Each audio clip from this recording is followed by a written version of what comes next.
So for anyone who watched the show last week, they might have seen that it took a little bit of time to put the episode up. Apparently the PGA took really a lot of exception to us posting some of their highlights. We're not too happy and took us down for copyright, which it's the only time that we even talked about Philly sports on the show, and that's what they get mad about. I mean, we were able to get it all fixed, but I got the message. Only stick to Philadelphia sports, which I guess is exactly what we're going to do on this episode of Sports Talk Philadelphia.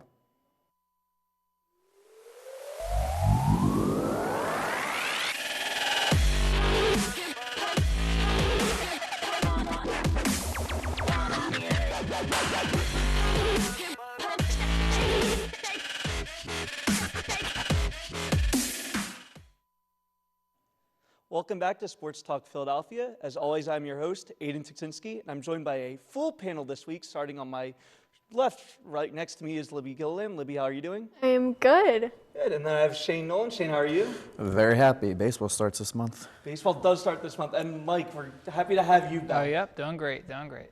Yeah, so as Shane mentioned, baseball is back this month, and it is already pretty much in full swing with a lot of spring training games for the Phillies.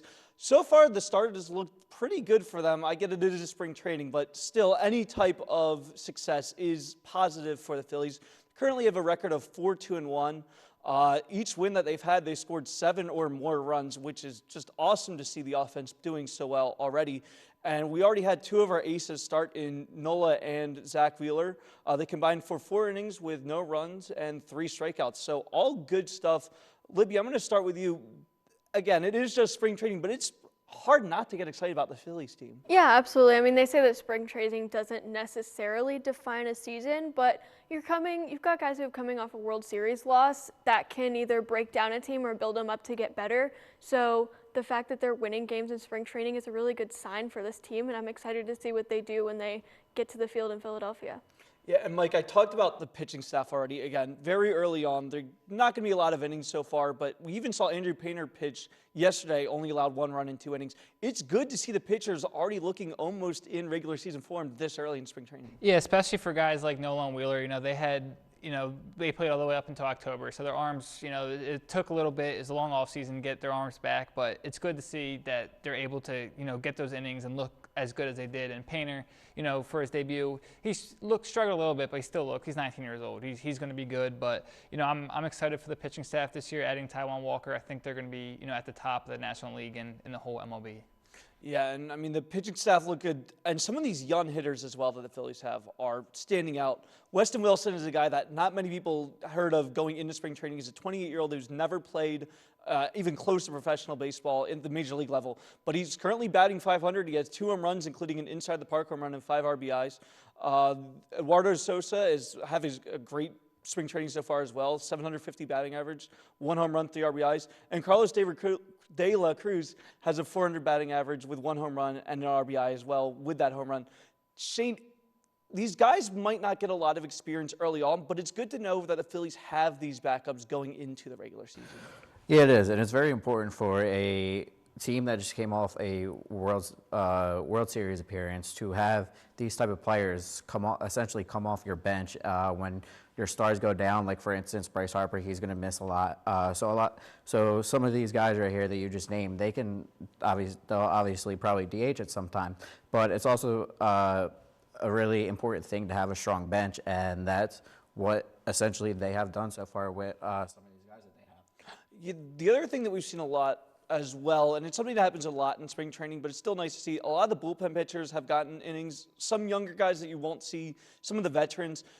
Mike, it's good to see the Phillies working almost every single person in, whether it be a bench player or starter, the starter pitching and the bullpen. Yeah, it's always good to get, that experience in March and in spring training, just so their arms are warmed up, ready for when the season starts. And, I'm looking forward to this bullpen, adding Gregory Soto, Matt Strom, it's going to be a good bullpen, even, with the additions, what they did last year, just adding on with Alvarado and Dominguez. But, yeah, I'm glad that they're getting these innings in, and because you need all the practice you can before the season actually starts.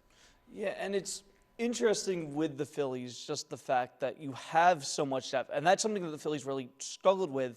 It's going to be interesting to see how they work in these pieces. I've already come up with a few positions that could be questionable, and we'll start out with the first one.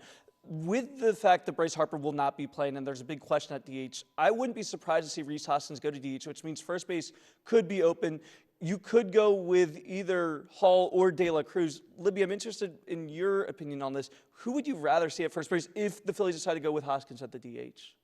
Yeah, I mean, you've got depth. I would be surprised if they moved Hoskins, honestly, but whatever they decide to go with, it puts pressure on the guys in that lead position that they could lose it in a second if they're not on their game. We talked about how batting averages need to improve, and you've got young guys who are trying to prove it. So all around, even at first base and any other position, you have so deep of a bench that it is going to put pressure on those guys to really perform at the highest level.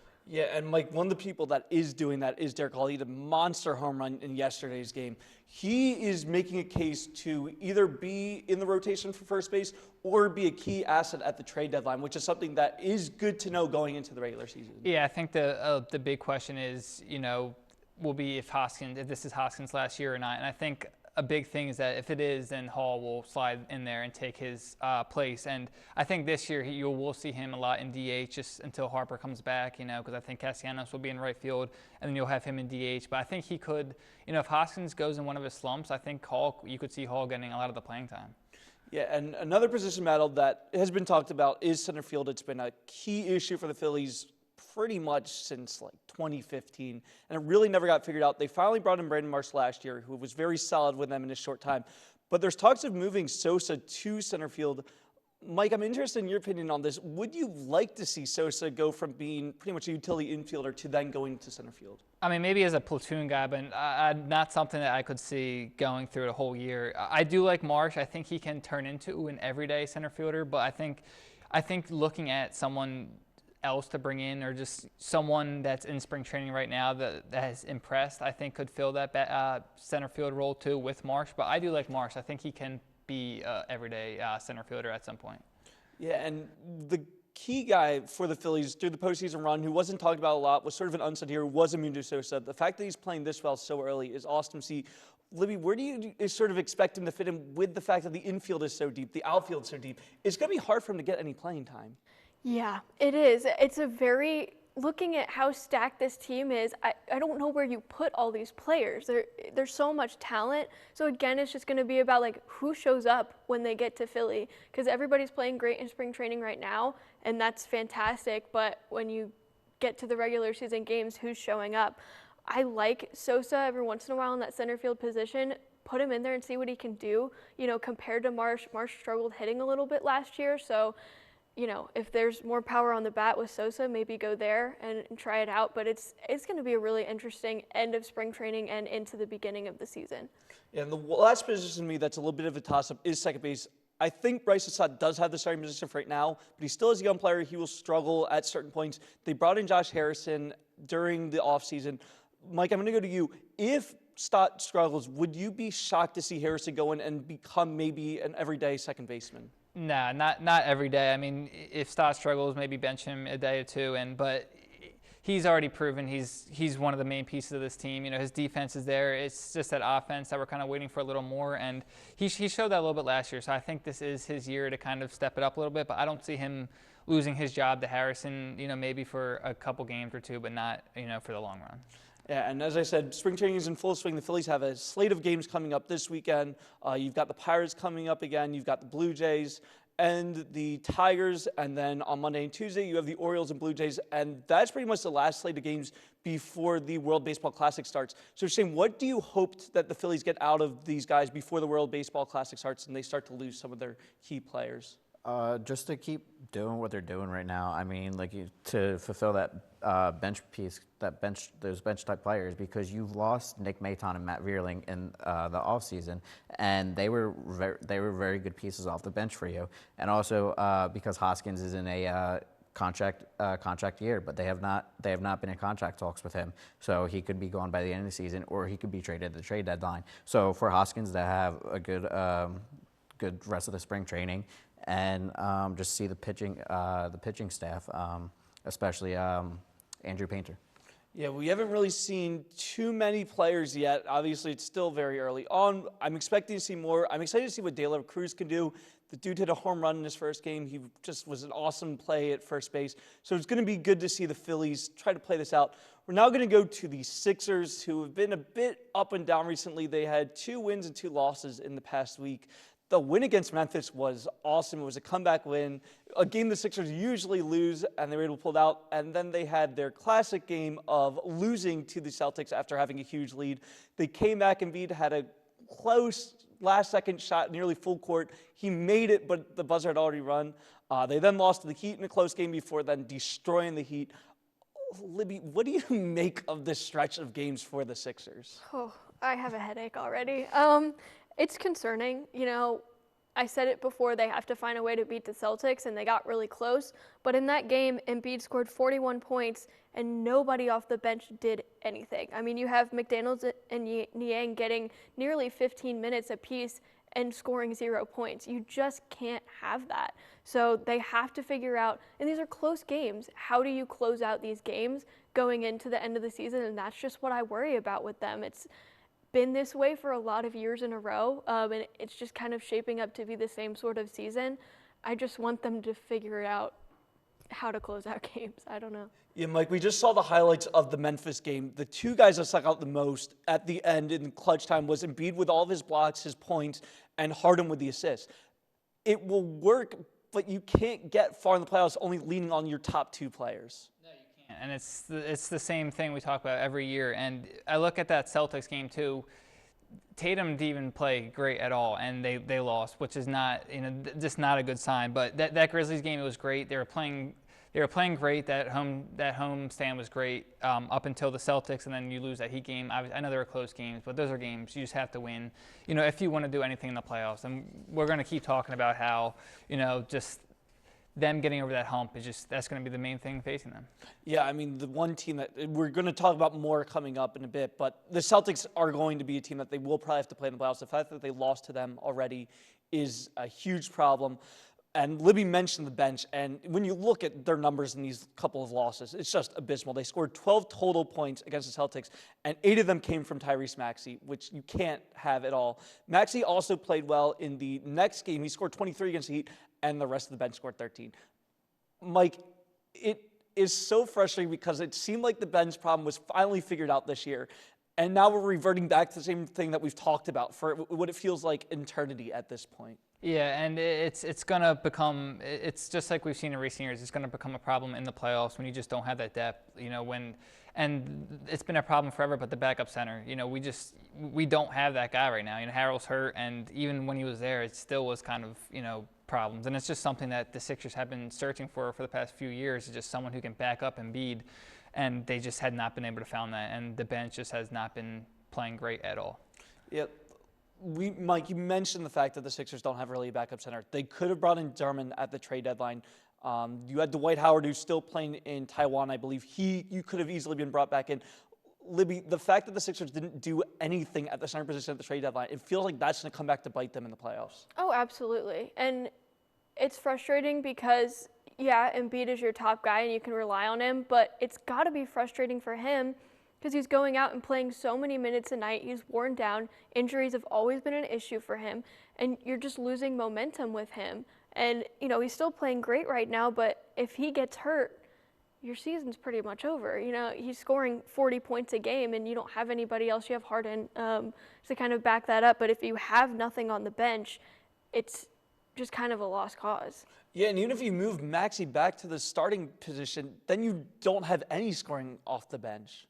Yeah, absolutely. I mean, I think Doc Rivers is trying to just find somebody to step up because, like I said, Niang played 15 minutes in that Celtics game and then didn't score any points. He didn't play in the next game as a coach's decision, and he put Shake Milton and Paul Reed in. They played really well, so I think he's just trying to switch it up and find who's going to step up and be a big part of this team heading into the end in the postseason. Yeah, I mean, you look at the Sixers in the standings, they're still third in the East. The bottom part of the East has been a lot more contentious now that the Nets have basically dropped out after trading all away their pieces. The Knicks have looked a lot better. The Sixers are 40-21. They're 4.5 games behind the Bucks, 4 games behind the Celtics. Mike, it's so frustrating because this team shows potential, but it just doesn't feel like it's going to be enough again. Yeah, and it's, hearing kind of the talk this week, the James Harden stuff about him wanting to go to Houston, just adding that to the mix is kind of just frustrating too, because we don't want to hear that. We're in the middle, we're trying to fight for a championship, and I don't know if that's true or not. I kind of wish he would kind of come out and just put those to rest or say they are true, but, it's frustrating, and we'll see what happens, and you only have so many years with Embiid. You have to take advantage of this team you got, and they're just not doing it. Yeah, there's been a lot of talk about whether the Sixers will get bounced in the second round like they had been doing, or maybe get bounced earlier. Libby, is there any shot that this team makes it to the Eastern Conference Final? If they stay healthy, there's a shot, but they have got to figure out the bench issue. They've got to get some momentum, and they have to want to play for each other. Like Mike said, you can't have, especially in this city, rumors running around that people want to leave, then your fans are against you. We need this team to come together. We need everybody to trust Doc Rivers, and the fans need to be into it. And, the city has had a lot of success this year, and I don't want to see the Sixers go down in the playoffs like they have so many years before. Yeah, trusting Doc Rivers on this show is not something that's very popular, but it's something we will try to do a little bit until the playoffs. But that's for another time. We're now going to go to a team that has been the most frustrating team in the entire city, in the Flyers. They were playing mediocre hockey, and now they're on a 4-game losing streak. They got absolutely demolished by the Devils in a 7-0 loss. They lost to the Rangers in overtime. Again, another overtime loss, 3-2. And then they also lost to the Canadiens in a 5-2 game. Shane, this Flyers team is just going downhill. I mean, last night's game against the Rangers, it literally looked like a Rangers home game. Yeah, it's very frustrating how awful this team is.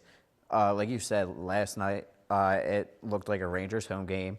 The Flyers didn't play bad against the Rangers, but it's just mind-blowing how bad it's been for them. That loss against the Devils 7-0 was probably the worst game of the year for them. They got outskated. They got obviously they got outplayed, but the Devils were just skating around the defense the whole entire game, and defense was out of position. Everything. It was just awful play by the Flyers. Yeah, and we knew that this Flyers team was not going to be very good, but the hope was, as the season went on, that the team would improve. They've regressed so much more than the beginning of the season. I don't even know if there's a organizational path of success at this point with them. No, there's not. The other day Chuck Fletcher talked to the media, and he said they are the 5th most improved team, whatever that means. Because out of what? What teams are you the 5th most improved team out of? You say you need to get younger. You say you need to get skilled players to help build this team, but you haven't done anything. You have the trade deadline coming up, and you haven't done anything. You traded one player, and that was it. And that was a prospect who could have been good, but you traded him away for nothing.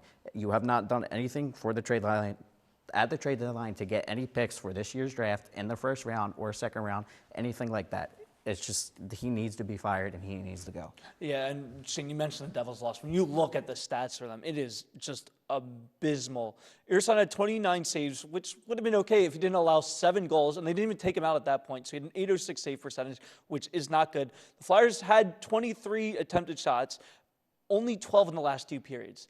They basically gave up after the first period. And when you look at the faceoffs, they lost 56% to 44%. Literally in almost every single facet of this game, they were just outplayed by a lot.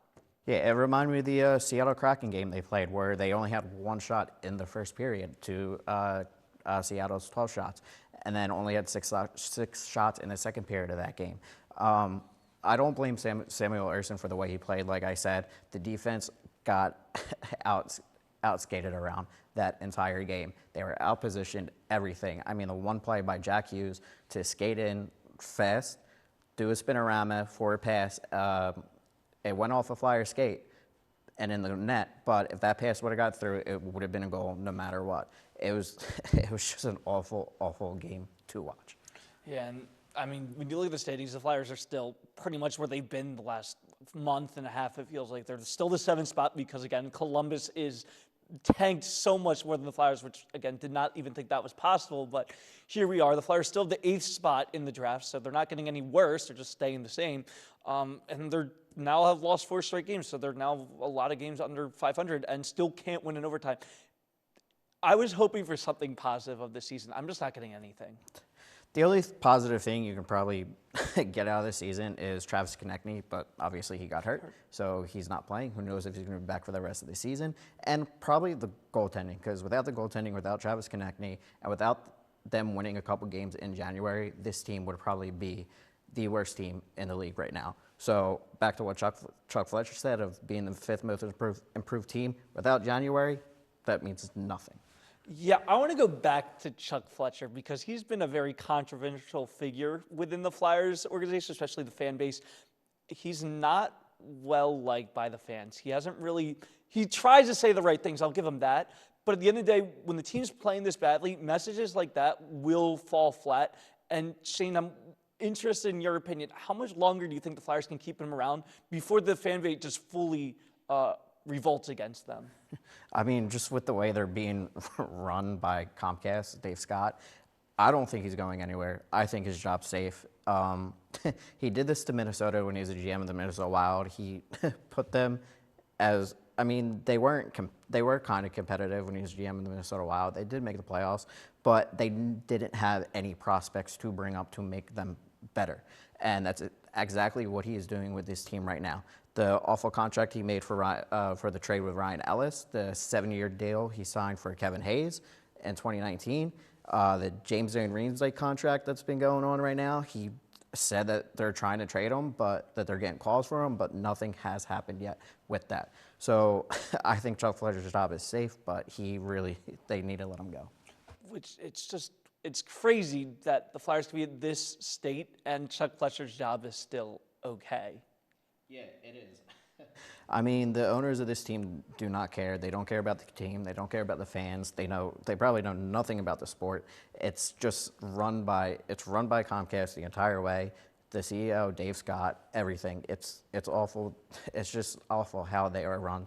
They're not properly run as a hockey team.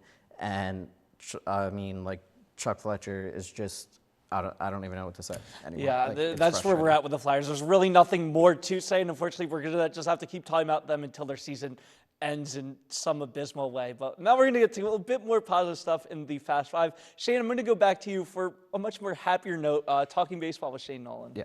Well, last week I mentioned that Manny Machado opted out of his contract, but on Monday he signed a 11-year deal worth $350 million, and altogether that contract is 15 years, $450 million, in which he will be paid by the time that contract is up, which is more than Mike Trout, Bryce Harper, and Aaron Judge, his contract altogether. Yeah, it's pretty wild what's happened to baseball with the contracts. This is what the players were hoping was going to happen during the strike and a little bit after, is that the contracts would be more player-friendly.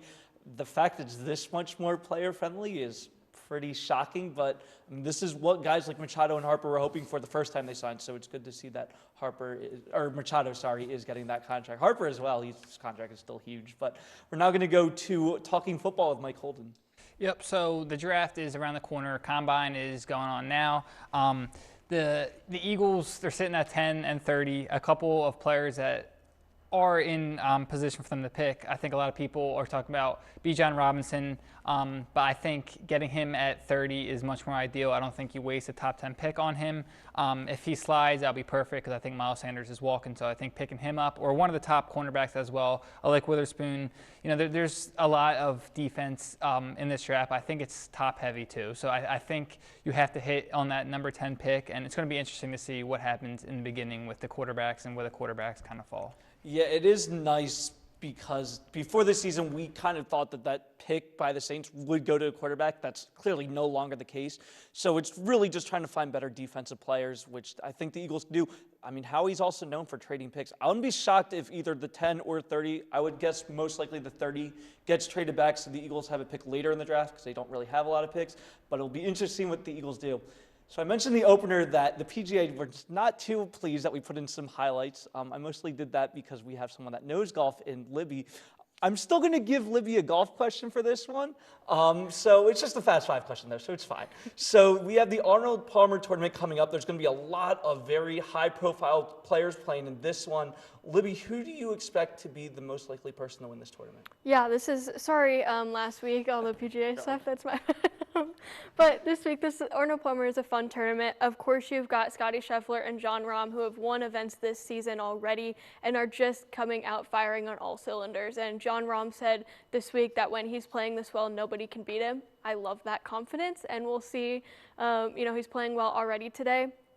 But my dark horse pick this week is Tony Finau. He won 2 events late in the season last year. He's just playing really good golf right now and last season. So he's such a good family guy, fun guy on the course, and I would expect him to be at the top of the leaderboard this week.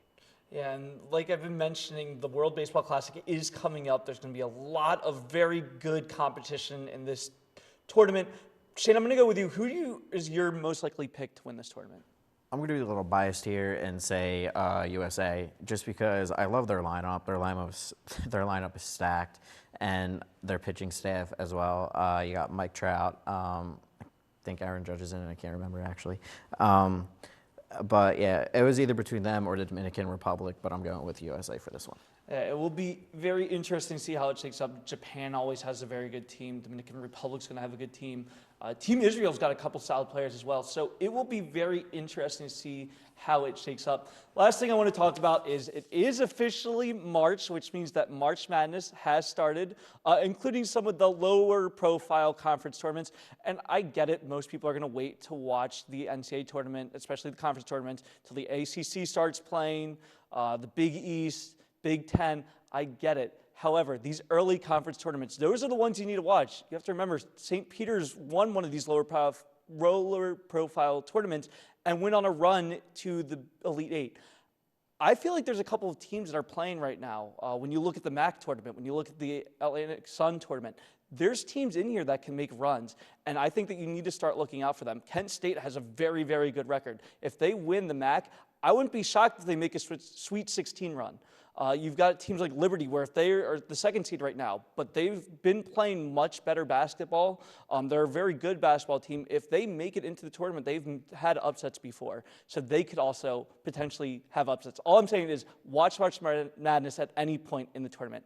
That wraps up this episode. Thank you so much for tuning in. As always, check us out on social media, on Twitter and Instagram at SportsTalk Philadelphia. We do have new content this time, so I shouldn't get any more dirty looks from any of my crew members the next time that I mention that we have social media, because we are posting. Thank you so much for watching again, and make sure to tune in next week.